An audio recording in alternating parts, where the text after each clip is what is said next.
Dans cette vidéo, nous allons discuter un peu plus de la façon dont vous pouvez dire non à quelque chose que vous ne souhaitez pas faire ou à laquelle vous ne voulez pas vous engager de manière polie et élégante.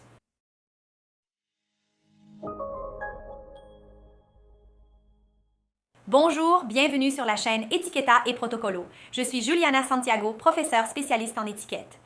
Et aujourd'hui, nous allons discuter un peu plus de la façon dont vous pouvez dire non.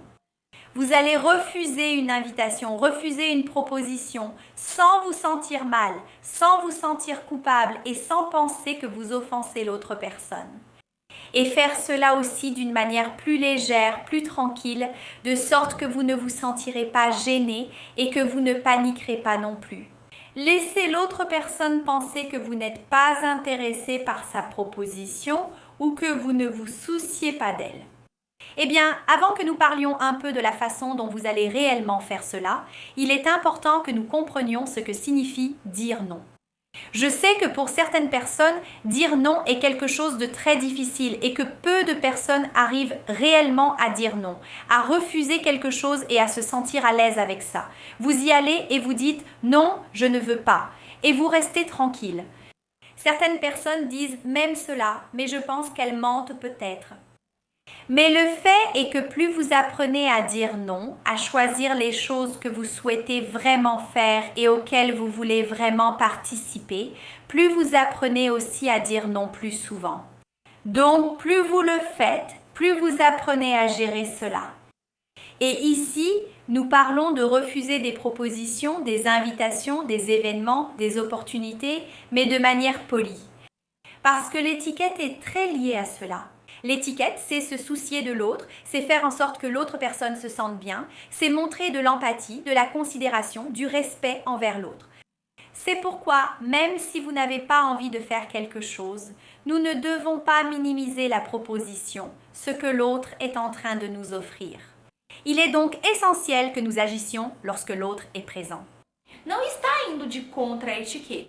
Bien sûr, il existe une meilleure façon de refuser quelque chose sans blesser l'autre ou lui faire sentir qu'il n'est pas important pour vous.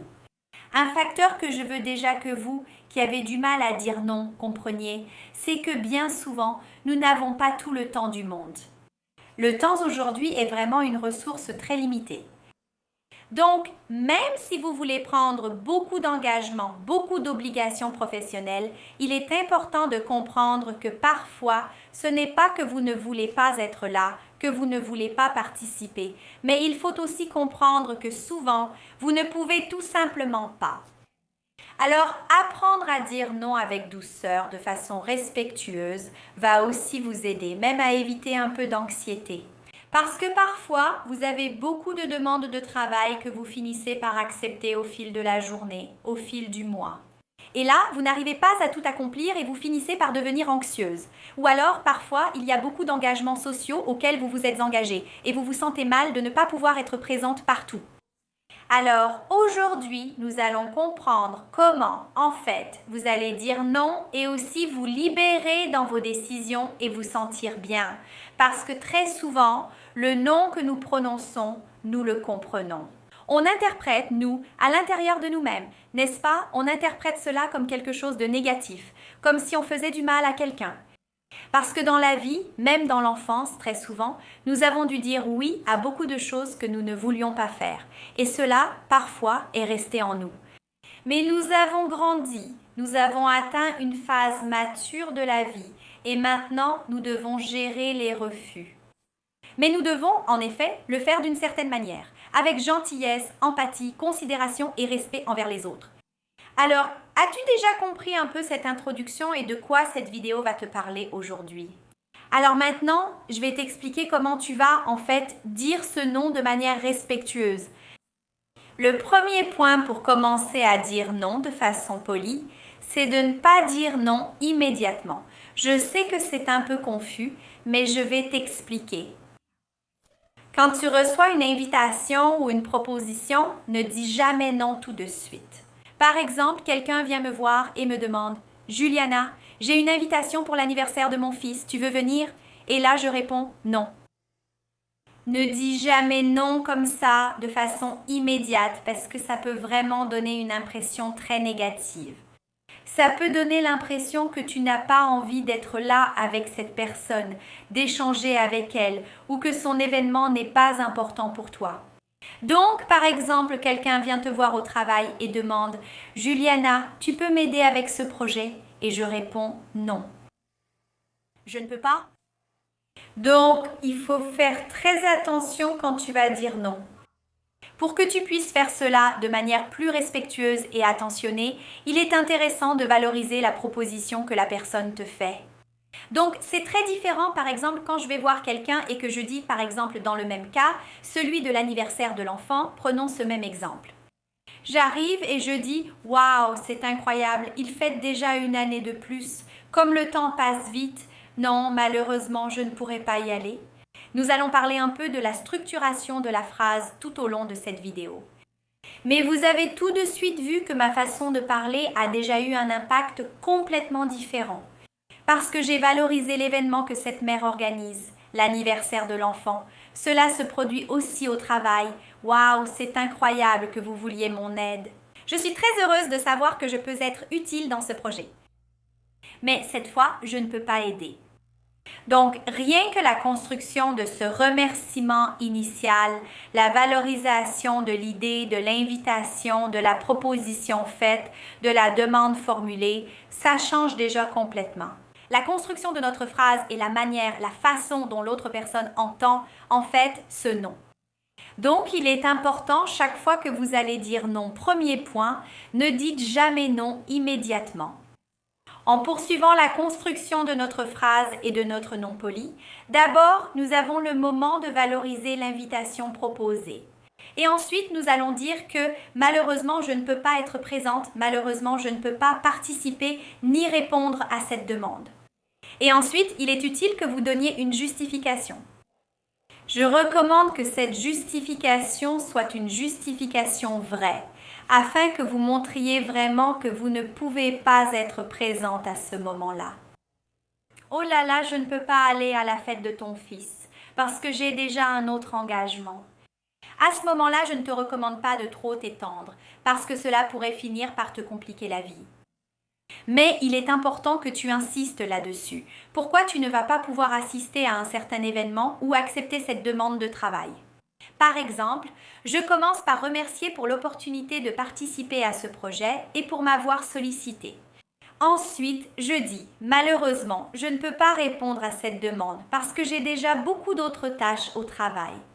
Donc sur ce projet, malheureusement, je ne peux pas participer. » Alors, en voyant que la construction des phrases est différente, en récapitulant celle avec le fils, regarde comme ce serait intéressant si on utilisait ce que j'ai enseigné précédemment avec ce qui vient maintenant. Regarde comment la construction de cette phrase se présente. Je dirais « Waouh, mais il fête déjà une année de plus. Comme le temps passe vite, je suis sûre que ce sera une belle fête. Oh, malheureusement, cette fois, je ne vais pas pouvoir participer parce que j'ai déjà un autre engagement. » Vous voyez, j'ai été rapide, j'ai été simple, j'ai été gentille dans mes mots, j'ai dit non puisque je ne pourrais pas participer, j'ai réussi à m'engager pour cet événement et même ainsi, je n'ai pas rabaissé l'autre personne. C'est bien mieux que parfois de dire « Oh, je vais voir si je peux passer » ou des phrases dans ce genre. Si tu sais déjà que tu ne pourras pas aller à un certain endroit ou répondre à une demande de travail, préviens tout de suite. C'est bien mieux et ça t'évitera beaucoup d'anxiété. Très souvent, on finit par devenir anxieuse parce qu'on a trop de demandes, on a pris trop d'engagements et on n'a pas su simplement dire non. On ne s'est pas non plus mise en priorité. Et même pour l'autre personne aussi, souvent, il vaut mieux qu'elle comprenne déjà que malheureusement tu ne pourras pas répondre à cette demande de travail ou même que tu ne pourras pas participer à cet événement. Je sais que pour certains, dire non semble lourd, car cela peut donner l'impression de perdre quelque chose, surtout lors d'événements sociaux. Oh là là, si je dis que je ne vais pas à cette fête, je me sens mal, j'aimerais tellement y aller, mais c'est ça, il faut qu'on fasse des choix. Malheureusement, on ne peut pas non plus être partout en même temps. Et si tu sais déjà que ce n'est pas possible pour toi, il est plus efficace pour ta relation avec l'autre personne de mentionner tout de suite que malheureusement tu ne seras pas toujours présente, mais de façon gentille, comme on le voit ici dans cette vidéo. Un point important lorsque tu vas dire non, c'est la façon dont tu utilises l'intonation dans ta phrase. Il est intéressant d'adopter un ton de voix plus positif au début pour valoriser l'invitation et l'opportunité qui t'ont été offertes. Et ensuite, tu dois dire non. À la fin de la phrase, tu dois vraiment conclure la phrase. Par exemple, lorsque tu dis que tu ne peux pas être présente à une fête, tu valorises cet événement comme nous l'avons déjà mentionné ici. On dit que ton idée pour la fête ne sera pas possible et ensuite on explique qu'on a un autre engagement. Quand je termine cette phrase en disant que j'ai un autre engagement, il est essentiel que tu termines ta phrase à ce moment-là et que tu commences même un autre sujet. Pourquoi ? Parce que cela ne laisse pas la chance à la personne de relancer la conversation, de dire « Allez, fais un effort » ou « Tu ne viens jamais à mes événements ». Donc, sois vraiment précise dans ton intonation à ce moment-là. Un autre point qui renforce aussi cette question de l'intonation, c'est si tu parles à la personne n'importe comment, n'est-ce pas? Tu lui dis « Non, je ne peux pas, j'ai un autre engagement ». Vous voyez la différence? C'est pourquoi commencer par un compliment est essentiel pour construire ta phrase. Alors, n'oublie jamais de chercher cette intonation positive. Et dans ce cas, il est important de souligner ici, si la personne insiste trop avec toi, « Oh là là, tu ne viens jamais à mes événements ». En revenant un peu sur ce sujet, une chose que je te recommande vraiment de faire, c'est de réaffirmer « Oh là là, j'ai vraiment un autre engagement ». Point. Termine la phrase, parce que comme ça, tu ne donnes pas l'occasion à la personne d'insister trop avec toi et tu évites de te retrouver dans une situation embarrassante. Enchaîne directement avec un autre sujet. Commence à parler d'autre chose. Fais la transition vers un autre thème pour discuter, parce que ce sera mieux pour toi et le sujet sera clos. On a donc déjà compris un peu comment on va construire cette phrase et comment on va projeter notre voix en ce qui concerne l'intonation et la formulation au moment de parler et de dire non. Maintenant, il faut aussi qu'on parle des alternatives possibles. Très souvent, en fait, tu es en train d'exprimer ce refus, mais ce n'est pas vraiment un refus ferme, n'est-ce pas? Tu pourrais proposer une autre option à cette personne. Si ça marche vraiment ou si tu veux donner une alternative, tu peux aussi le faire à la fin de la phrase. Regardez ce que ça donne, juste pour que vous compreniez. Oh, je suis vraiment ravie que vous m'ayez invité à ce projet, mais malheureusement, je ne peux pas participer parce que j'ai déjà pris d'autres engagements en raison d'autres demandes de l'entreprise. Est-ce que si on reportait ce projet au mois prochain, ce serait possible? Comme ça, je pourrais y participer. Vous voyez, j'ai proposé une alternative parce qu'en plus de montrer que ce projet m'intéresse, je veux vraiment y participer avec mes collègues de travail. Donc, si c'est quelque chose auquel tu veux vraiment être présente, si tu veux participer, tu peux proposer une alternative à la fin. C'est la même chose pour les événements sociaux. Pour une fête, c'est plus compliqué car la date est déjà fixée. Si tu as plusieurs événements le même jour, tu dois parfois choisir ce qui te convient le mieux. Mais dans le cas d'événements comme un déjeuner entre amis, un dîner, une petite fête par exemple, tu peux formuler la phrase « Oh, j'aurais vraiment aimé participer à ce déjeuner avec le groupe, mais malheureusement je ne peux pas parce que j'ai un autre engagement. Est-ce qu'on pourrait organiser ça pour la semaine prochaine? Est-ce que ce serait possible de le faire la semaine prochaine? J'aimerais vraiment participer. » Donc, si c'est vraiment quelque chose auquel tu veux être présente, tu peux proposer quelques alternatives dans ta formulation et à la fin de ta phrase. Mais rappelle-toi de ne donner des alternatives que lorsque cela t'intéresse vraiment. Ce n'est pas mal de penser à soi. Très souvent, on pense qu'on est un peu égoïste quand on pense à nous-mêmes. Mais à de nombreux moments, on doit penser à ce qu'on veut, à ce qui a vraiment du sens pour nous. Quels sont les moments que nous voulons vivre? Avec quelles personnes nous voulons nous lier? Et tout cela construit notre quotidien. Comme déjà mentionné dans cette vidéo, le temps est un facteur. Et très souvent, même dans la vie sociale, les événements sociaux, les fêtes, ce sont des moments spéciaux pour nous. Notre temps libre est un temps précieux, ce temps plus social qui serait notre temps libre. Donc, il est essentiel que vous réfléchissiez à la façon dont vous voulez l'utiliser au mieux. Par exemple, vous recevez une invitation à déjeuner chez votre sœur. Alors vous dites « Oh, ce déjeuner a l'air délicieux. Je suis sûre que la nourriture sera délicieuse. Mais aujourd'hui, malheureusement, je ne peux pas parce que je dois organiser certaines choses chez moi qui sont en attente. » Alors, on fixe le déjeuner pour la semaine prochaine.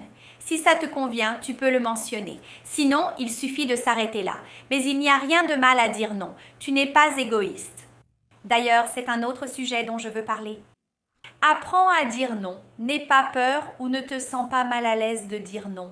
Comme je l'ai déjà dit précédemment, tu n'es pas une personne égoïste si, à un moment donné, tu veux faire quelque chose de différent de ce qu'on t'a proposé.